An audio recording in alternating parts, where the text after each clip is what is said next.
안녕하세요. 저는 현재 여성 청소년과 여경으로 근무 중인 여자입니다. 여러 가지 사건 사고들로 인해 머리 부여잡고 하루하루를 버티면서 일하고 있는 요즘인데요. 도난과 같은 가벼운 사건들부터 살인 같은 무거운 사건들까지 한두 건이 아니라서 정말 머리가 아픕니다. 가뜩이나 저와 아무 상관도 없는 타인으로 인해 하루도 조용할 날 없는 시끄러운 세상에서 제 문제까지 겹치게 되니 한동안은 정말 제정신이 아니었던 것 같아요. 제게도 조용할 틈 없는 이 세상만큼이나 복잡하게 얽힌 가정사가 있어요. 예전엔 학교 다닐 땐 친구들한테 제 가정사를 말하면 저는 아무렇지도 않았는데 제 얘기를 들은 친구들은 저를 불쌍한 눈으로 봐서 그 뒤로는 말을 잘 안 하게 되더라고요. 하지만 요즘은 제 가정사를 말해도 불쌍한 눈으로 보지 않는 거예요. 오히려 어머니가 두 분이나 계셔서 좋겠다는 말을 자주 들었죠. 지금부터 여러분들께도 왜 저희 어머니가 두 분이 되었는지 그 사연을 차근차근 들려드리려고 해요. 저는 다른 친구들과 다른 삶을 살아오면서 친부모님에 대한 기억이 단 하나도 없었고 가족이라는 기억 자체가 중학생 때부터 만들어지기 시작했어요. 예상하신 분들도 있겠지만 저는 기억조차 없던 아주 어릴 때부터 보육원에서 살았었어요. 부모님이 버린 건지 돌아가신 건지 모른 채 보육원에 있던 언니 오빠들과 함께 살아왔어요. 그러다 언니 오빠들도 하나씩 입양을 가거나 성인이 되어 독립을 하면서 제가 맏언니가 될 때까지 있었죠. 저는 좋은 양부모님을 만나 입양을 가는 언니 오빠들을 많이 부러워했어요. 사실 저도 8살 땐가 9살 때쯤 다른 집에 입양을 한번 갈 뻔했었다가 양부모님이 저를 데리고 가기도 전에 파양을 당하는 바람에 다시 무산된 적이 있었어요. 불임인 줄 알고 저를 입양하려고 했는데 뱃속에 아이가 있었다고 하더라고요. 어린 나이였지만 이번 생은 부모가 없는 생이구나 라고 생각하면서 일찍부터 체념을 했던 것 같아요. 그렇게 파양당하고 며칠 뒤 한 아주머니께서 저희 보육원에 봉사를 오신 거예요. 책과 연필 같은 학용품들을 나눠주셨고 가끔 시간 나실 때 저희 보육원 청소도 해주시던 분이셨어요. 저는 낯가림이 심한 성격이라 또래 아이들이든 어른이든 구분할 것 없이 먼저 못 다가갔었어요. 친해지면 활발해지지만 사람을 못 믿어서 친해지는 데까지 시간이 꽤나 많이 걸리는 편이에요. 처음 그 아주머니를 봤을 때도 구석에 박혀서 눈치만 보고 있었죠. 아주머니는 제게 다가와 계속해서 말 걸어주시는데 이상하게 그 아주머니와 있으면 하나도 안 어색하고 심지어 편하다라는 생각까지 들 정도로 친근하신 분이셨어요. 매주 봉사를 오시면서 가끔 저만 따로 조용히 부르시더니 자신의 품에 숨겨둔 맛있는 걸 주시곤 했어요. 자기 딸같이 느껴진다면서 늘 저한테만 맛있는 간식이나 이쁘고 좋은 것들을 종종 주셨죠. 아주머니는 제가 자기 딸인 것처럼 정말 잘 챙겨주셨어요. 그래서 종종 학교에 있었던 일이나 보육원 언니 오빠들이랑 행복했던 추억들을 아주머니께 말하면서 같이 울고 웃고 했던 것 같아요. 저는 이야기 나누는 것이 좋아서 매주 아주머니 오는 시간만 기다렸어요. 그러다 중학생이 된 지 얼마 안 되었을 때 아주머니와 이별을 하게 된 거예요. 여느 때처럼 아주머니를 기다리고 있었는데 보육원 원장님께서 저를 부르시더라고요. 원장님은 한 손엔 제 가방을 들고 다른 한 손으론 제 손을 잡으며 원장실로 향했어요. 원장실 문이 열리고 처음 보는 아주머니 아저씨가 활짝 웃으면서 저를 반겨주시더라고요. 앞으로 저의 어머니 아버지가 되어주실 분이라고 소개하면서요. 저는 낯선 그분들과 함께 차에 올라탔고 어느 한 으리으리한 주택가에 들어설 때쯤 차가 멈추더니 제가 타고 있던 쪽 문이 열리면서 새아버지가 저를 안아 올리고 집으로 들어가더라고요. 저희가 대문에 가까워졌을 때 정장 입은 남자가 한 명 나오더니 아버지 차에 타서 주차를 하셨어요. 어린 제가 봐도 단번에 알 수 있을 만큼 저희 양부모님들은 상당한 부자였어요. 집으로 들어가는 거리가 꽤 되는데 대문과 집 사이의 정원도 이쁘게 가꿔 있었고 귀여운 강아지 한 마리도 예쁘게 가꿔진 정원을 이리저리 뛰어다니고 있었어요. 강아지도 제가 새 식구라는 걸 알았는지 저를 안고 있는 아버지 곁을 맴돌면서 꼬리를 흔들고 있었어요. 아버지는 웃으면서 저를 내려놓았고 강아지는 저랑 놀고 싶어서 제 얼굴을 마구 핥았어요. 얘 이름은 또리야. 또리 안녕 해봐. 간식 주면 개인기도 할 수 있어. 나중에 간식 줘보자. 그리고 여기는 이제부터 수영이가 우리랑 함께 지낼 곳이야. 나는 아빠, 뒤에 오고 있는 사람은 엄마. 여보, 애 적응할 시간부터 줘야 할 것 같아. 지금 표정 봐, 겁먹었잖아. 우리 밥부터 먹을까? 수영이 갑자기 이렇게 다른지 보니까 무섭지? 차차 적응될 거야. 앞으로 우리 잘 지내보자. 양부모님은 서로 사이도 되게 좋고 제게도 친딸처럼 잘해주시는 분들이었어요. 이렇게 성격도 좋고 가진 것도 많은 분들이 왜 저 같은 아이를 입양했을까 했는데 그분들이 유일하게 가지지 못한 것이 바로 아이라고 하셨어요. 새어머니께서 아무리 노력해도 몇 년 동안 임신이 안 되길래 혹시나 하는 마음에 검사를 받아봤는데 우려하던 대로 자궁 쪽에 문제 있어서 수술 후 불임 판정을 받았다고 하시더라고요. 원래는 양부모님께서 저보다 한참 어린아이를 입양하려는 계획이 있었대요. 그래서 볼건을 쭉 둘러보면서 아이들을 지켜봤는데 저를 보고 이상하게 마음이 끌렸다고 하더라고요. 본인들도 왜 끌렸는지 이유는 모르고 그냥 저한테 마음이 갔대요. 어머니께서 너무 완강하게 저를 데리고 오겠다고 하시는 바람에 아버지도 어머니 의견을 따르셨대요. 그렇게 저는 양부모님의 사랑을 듬뿍 받으면서 자랐어요.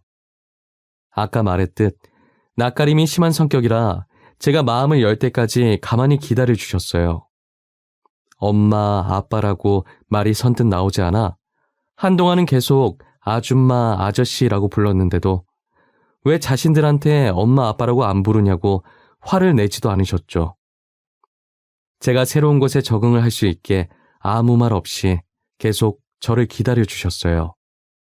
어느 정도 적응하고 제가 처음으로 양부모님께 엄마, 아빠라고 불렀을 때의 부모님 표정을 저는 아직도 어제 일처럼 생생하고 절대 잊지 못해요. 두 분 다 분명 웃고 있는데 눈에는 눈물이 그렁그렁 맺혀 있었어요. 믿기지 않는다는 듯 계속 보다가 고맙다면서 저를 꼭 안아주셨죠. 엄마, 아빠, 늦었지만 저를 입양해 주셔서 감사해요.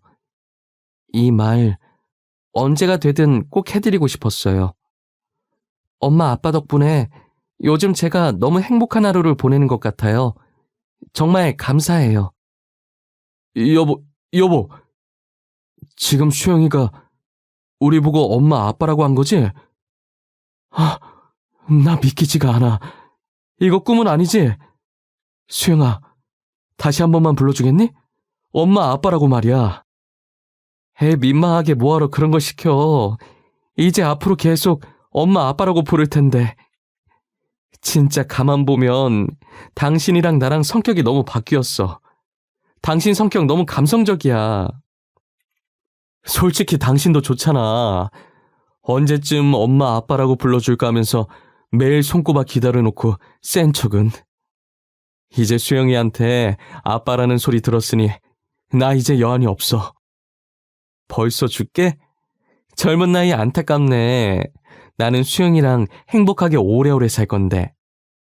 부모님께서 울랑말랑한 표정을 지으실 땐 어떤 반응을 보여야 할지 몰라서 우물쭈물거렸는데 이렇게 금세 평소처럼 돌아가 장난치는 모습을 보니 웃기고 귀여워서 몰래 피식하고 있었어요. 저희 부모님은 늘 고등학생처럼 이런 식으로 유치하게 투닥거리면서 재미나게 사셨어요. 매번 어머니께 일방적으로 당하는 건 마음 여린 아버지지만요. 저희 부모님은 제 말이라면 꿈뻑 넘어가시는 분들이세요. 간혹 혼자서 뭐가 먹고 싶다고 조용히 중얼거리면 둘 중 한 분이 벌떡 일어나서 사오곤 하셨죠. 제가 괜찮다고 말리기도 전에 겉옷을 입고 나가버리실 정도로 제 일이라면 누구보다 빠르게 나서세요. 아무래도 부모님께서 돈이 많으시니 제가 하고 싶다는 게 있다면 무조건 다 해주셨어요. 처음 가져본 부모님의 처음 받아보는 지원이다 보니 하고 싶은 것들이 많더라고요. 발레가 하고 싶다고 하면 발레학원에 등록해주고 요리하고 싶다고 하면 요리학원에 등록해주고 제가 며칠 만에 질려서 안 가겠다고 해도 쓴소리 하지 않으시고 이것저것 다 해보라고 하셨어요. 한 번에 적성 찾는 사람 잘 없다고 원래 적성은 하고 싶었던 것들 다 해본 뒤에 찾는 거라고 하시면서요. 빈말로 연예인 되고 싶다고 하면 소속사 리스트 쫙 뽑아서 오디션 스케줄까지 다 알아보실 정도였어요. 하고 싶은 걸 하고 살아야 나중에 후회가 없는 법이라며 제게 아낌없이 지원해 주셨죠. 꿈을 찾아 이리저리 옮겨다니며 여러 가지 경험을 해왔던 저는 최종적인 꿈으로 어머니가 멋있다고 했던 경찰로 결정하게 되었어요. 제가 다행히 공부를 잘했어서 무리 없이 명문대에 갈 수 있었고 졸업 후 1년 반 만에 경찰 시험까지 합격해서 정식으로 경찰 생활을 하기 시작했어요. 제가 아무래도 여자이다 보니 경찰 공부를 하면서 자연스럽게 여성 관련 범죄에 관심이 많아졌어요. 그래서 고민도 없이 여성 청소년과로 지원하게 되었고 저희 과에서 일어난 사건들은 제 일처럼 생각하며 열심히 범인을 잡으려고 노력했어요. 피해자분들이 얼른 편히 발 뻗고 주무실 수 있게 제가 야근을 하기 일쑤였죠.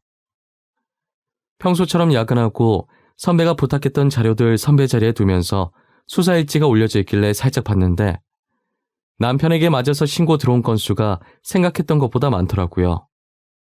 피해자가 제출한 증거 사진들을 보고 있으면 같은 여자로서 너무 화가 났어요. 저는 아예 자리를 잡고 계속해서 수사 일지를 넘겨보고 있었어요. 한참 보고 있는데 제 귀에 대고 누군가가 뭐하냐고 말하더라고요. 갑자기 들려오는 목소리에 너무 놀라서 저도 모르게 선배 얼굴을 주먹으로 쳐버렸어요. 선배인 걸 확인하고 죄송하다고 머리를 얼마나 숙였는지 몰라요. 선배는 괜찮다고 놀래킨 건 자기라고 맞아도 싸다고 웃어주셨어요. 선배들 다 집에 간 줄 알았는데 자리 주인이었던 선배가 아직 퇴근 안 하고 남아있었던 거예요. 제가 열심히 하는 걸 알아서 그런지 수사 일지 가지고 가서 제 자리에서 보라고 하시더라고요. 자기도 지금 자리에 앉아서 할 일이 있다고 하시면서요. 저는 죄송하다면서 선배 자리에서 일어나 수사 일지를 들고 제 자리로 돌아왔어요. 마저 보고 있는데 2년 전에 일어났던 사건의 피해자 사진이 어딘가 모르게 굉장히 낯익더라고요. 분명 어디서 본 것 같아 기억을 더듬어 보는데 보육원에 봉사 왔었던 아주머니신 거예요. 잠깐만. 이분이 왜 여기에 있지? 분명히 아주머니 맞는데? 너 뭐 보고 그렇게 놀라는 거냐? 왜 혼자서 궁시렁궁시렁거려? 아, 이거? 왜? 혹시 네가 아는 사람이야? 피해자, 가해자 둘 중 누구라는데? 피해자요. 예전에 제가 알고 지내던 아주머니시거든요. 근데 이분이 왜 여기 있어요? 가해자한테 어떤 식으로든 피해를 받았으니까 여기에 있는 거겠지? 다른 분들이랑 똑같아. 가해자인 남편은 지금 교도소에 가 있고 이분도 참 딱하신 분이야. 참 착하신 분이셨는데 집에서는 왜 이런 대우를 받고 계신 건지. 언젠간 아주머니를 다시 만나고 싶다는 생각을 종종 한 적이 있긴 하지만 이렇게 마주할 줄은 몰랐어요.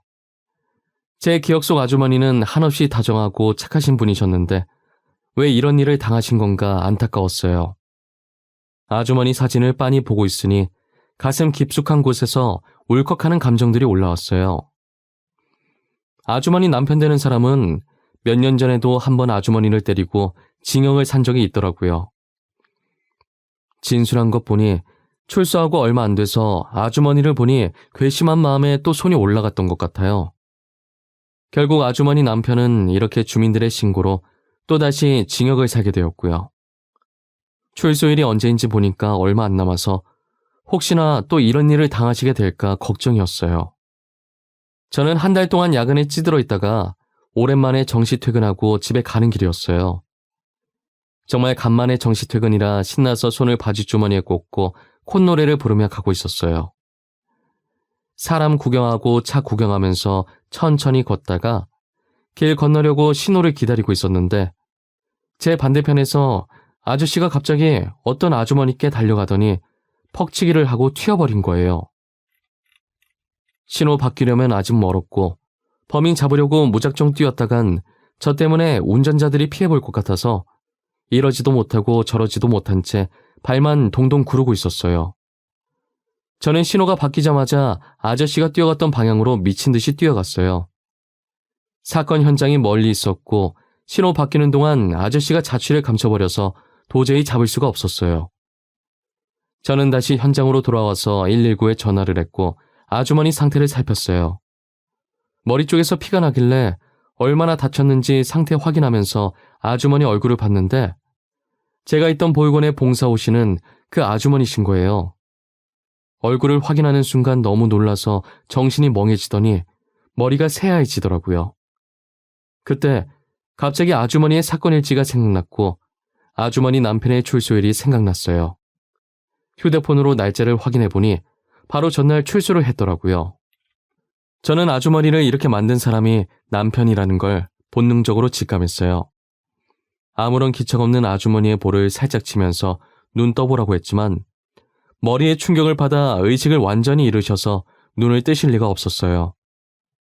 얼마 지나지 않아 구급차가 도착해서 아주머니를 옮기고 뒤이어 제가 타려고 하자 대원이 제지하길래 경찰이라고 경찰증을 보여준 후에 같이 동승해서 병원으로 향했어요.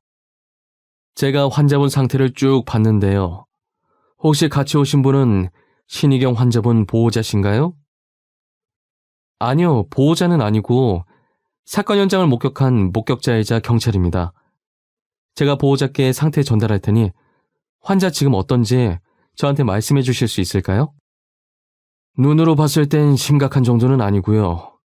머리도 크게 다치지 않아서 걱정할 정도는 아니긴 한데 혹시 모르니 정밀검사를 받아보시는 게 어떨까 싶네요. 입원 수속 밟고 오시면 바로 진행하도록 하겠습니다. 그럼 제가 바로 입원 수속 밟을 테니 정밀검사 좀 부탁드릴게요. 감사합니다. 의사가 겉눈으로 봤을 땐 심하게 다친 것 같진 않아 보인다며 혹시 모르니 정밀검사를 하자고 하더라고요. 일단 알겠다고 하고 입원 수속을 하려고 아주머니 겉옷주머니에 있던 지갑을 들고 와서 데스크로 갔어요. 저는 지갑에서 아주머니의 주민등록증을 꺼내서 간호사분께 드렸어요.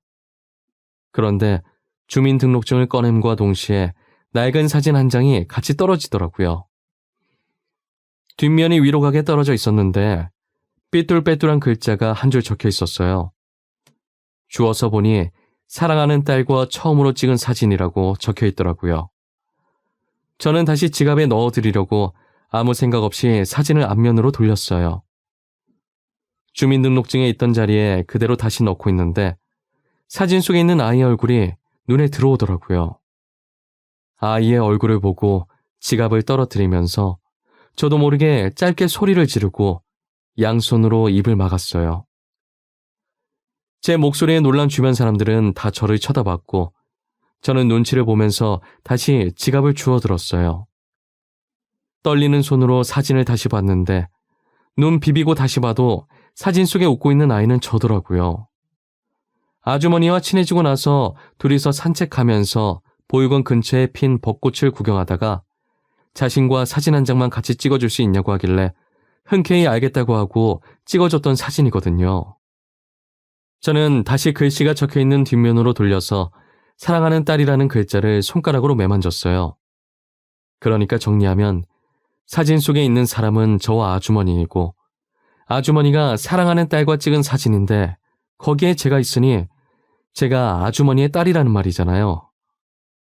기억에도 없는 제 친모모님 중 한 분이 아주머니였다는 게 믿기지 않았어요. 아주머니가 제 친모라고 하니 보육원에서 저만 이뻐했던 게 납득이 되더라고요. 맛있는 거나 좋은 게 있으면 저를 주려고 숨겨놓던 아주머니의 행동이 이제야 이해가 갔어요. 저는 단순하게 제가 아주머니 눈엔 예뻐 보여서 그런 건 줄 알았는데 자신의 딸이라서 그랬던 것이었어요. 아주머니께서 제게 했던 행동은 어느 정도 이해가 됐는데 왜 저를 다시 데리고 가지 않고 봉사자로 제 옆에 계속 맴돌았는지는 이해가 되질 않더라고요. 분명 제가 자신의 딸인 걸 알고 그렇게 행동했을 것 아니에요. 사진 뒷면에도 떡하니 사랑하는 딸이라고 적혀 있으니 말이에요. 저는 돈이 없어도 잘 집이 없어도 부모님만 있으면 행복할 것 같다고 늘 생각했었거든요. 하지만 아주머니를 원망한 것도 잠시였고 지금 상황을 보니 왜 저를 못 데리고 갔는지 알 것도 같았어요.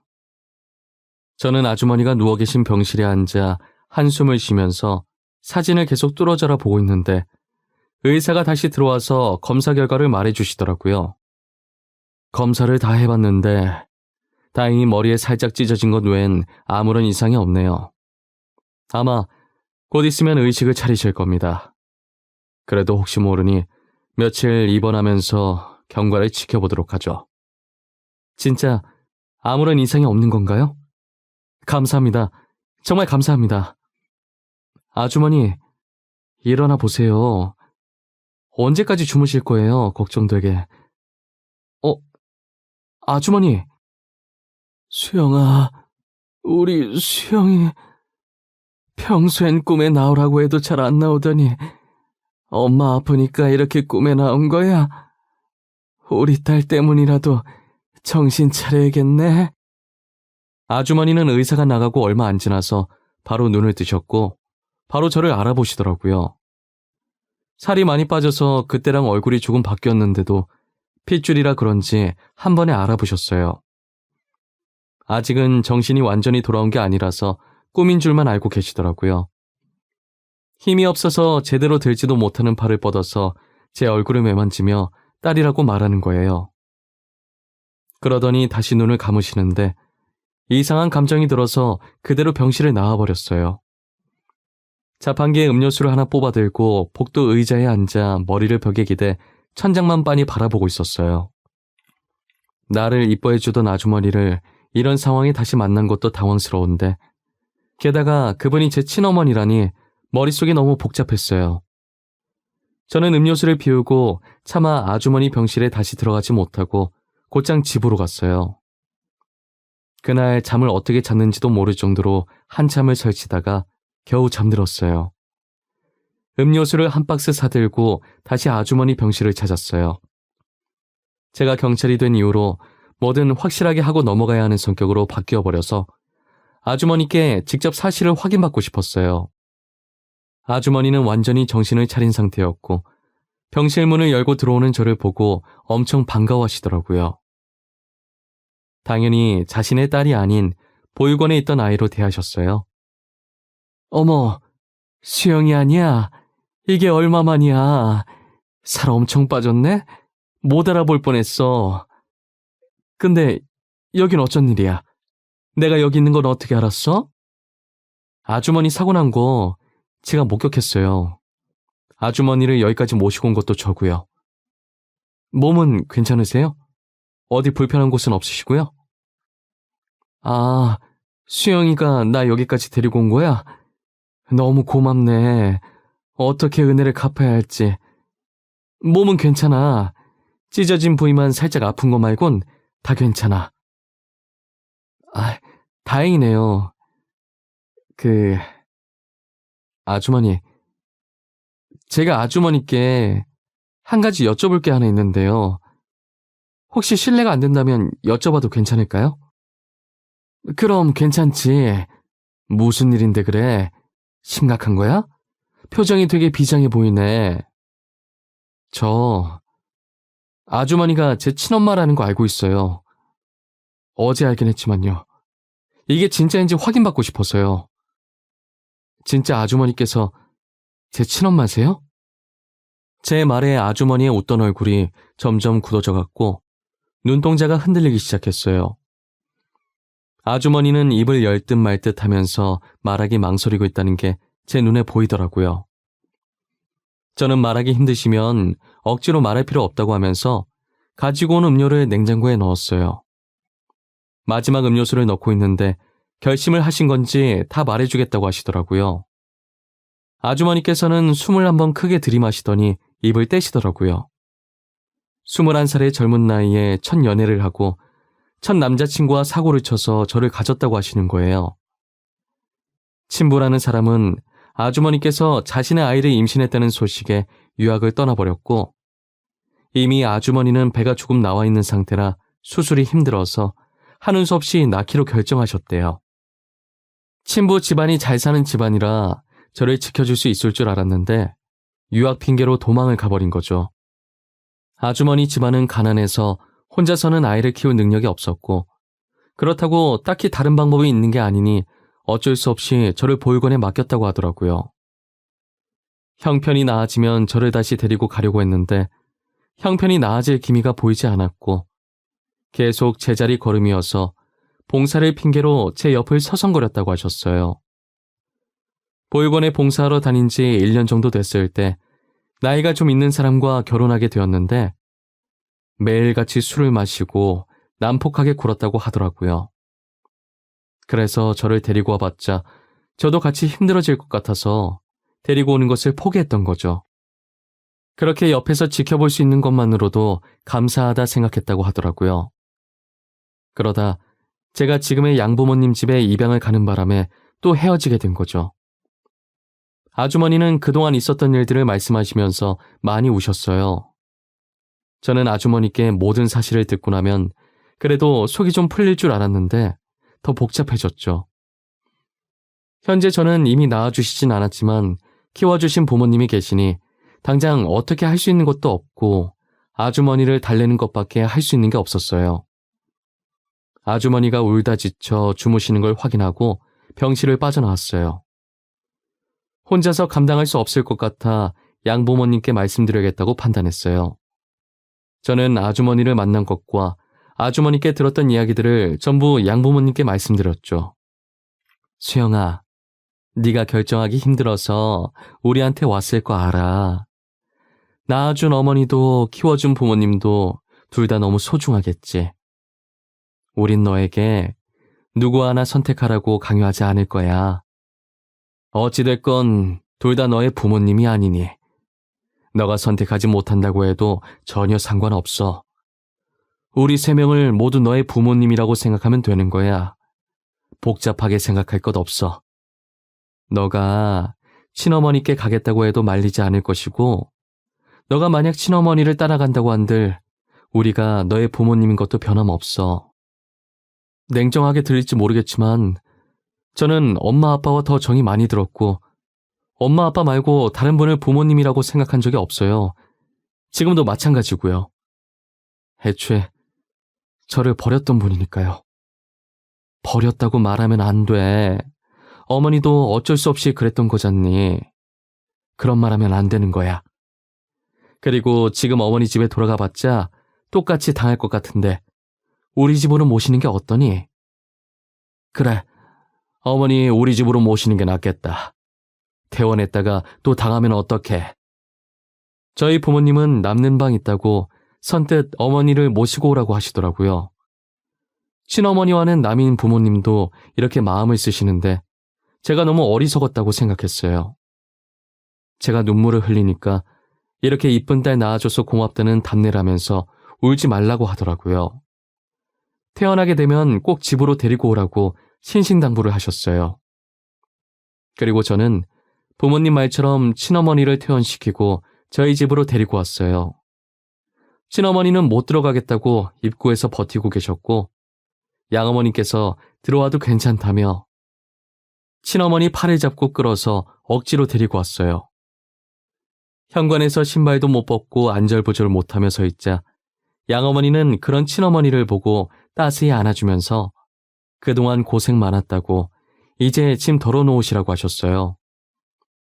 양어머니의 말에 친어머니는 눈물을 흘리셨고 친어머니 우는 소리에 양어머니도 같이 우셨어요. 앞으로는 이곳에서 계속 지내시라고 집에 다시 가실 필요 없다고 하셨죠. 친어머니가 양어머니를 품에 떼어내고 무슨 소리 내는 듯 쳐다보니 양어머니가 살짝 웃으시더라고요. 앞으로 여기서 저희랑 같이 지내면 돼요. 조만간 이혼 처리되실 거예요. 그리고 그 나쁜 놈 숨어서 못 잡고 있다면서요. 그놈 어디 있는지 저희 남편이 찾았어요. 곧 잡힐 거예요. 아니 어떻게... 너무 감사해서 어떡해요. 이 은혜를 어떻게 갚아야 할지. 이미 충분히 갚으셨어요. 저희 이쁜 딸 낳아주신 것만으로도 너무 감사하죠. 오히려 저희가 어머님께 갚아야 하는걸요. 그러니 어머님 집이라 생각하고 편히 계세요. 그렇게 저희 부모님과 저, 그리고 친어머니까지 한 집에서 같이 살게 되었어요. 친어머니는 이대로 빌부터 살 수 없다고 집안일을 자처하시더라고요. 부모님이 괜찮다고 말려도 봤지만 친어머니께서 너무 완강하게 나오셔서 어쩔 수 없이 그렇게 하라고 했어요. 그렇게라도 해야 마음이 편하시겠다면 말리지 않겠다고 하시면서요. 그래도 친어머니 몰래 어머니께서 집안일 몰래 해주시고 계세요. 친어머니 그렇게 만든 나쁜 놈도 잡아서 이혼시키고 교도소에 넣었고요. 아마 저희 부모님이 없었다면 친어머니는 여전히 나쁜 놈한테 다 하고 있었을 거예요. 저도 그놈 찾아다니느라 똥줄 빠졌을 거고요. 이제 정말 모든 것이 끝난 것 같아요. 저희는 지금 4명이서 한 가족처럼 잘 지내고 있어요. 부모님도 친어머니도 제게 정말 잘해주시죠. 어머니가 2명이 계시니 얼마나 든든한지 몰라요. 예전엔 부모님 없다고 불쌍하게 봤던 친구들도 이제 부모님이 3명이라고 부러워하죠. 좋은 게 좋은 거라고 뭐든 좋은 쪽으로 생각하려고 해요. 어차피 부모님들도 서로 잘 지내고 하니까요. 저의 긴 이야기는 여기서 끝을 내보려고 합니다. 만날 사람은 언젠간 만난다고 저는 친어머니를 이렇게 만나게 됐네요. 여러분들도 잃어버렸던 인연이 있으시다면 언젠간 저처럼 다시 만나게 될 날이 올 거예요. 그날까지 늘 희망을 잃지 않고 건강하게 지내셨으면 좋겠습니다.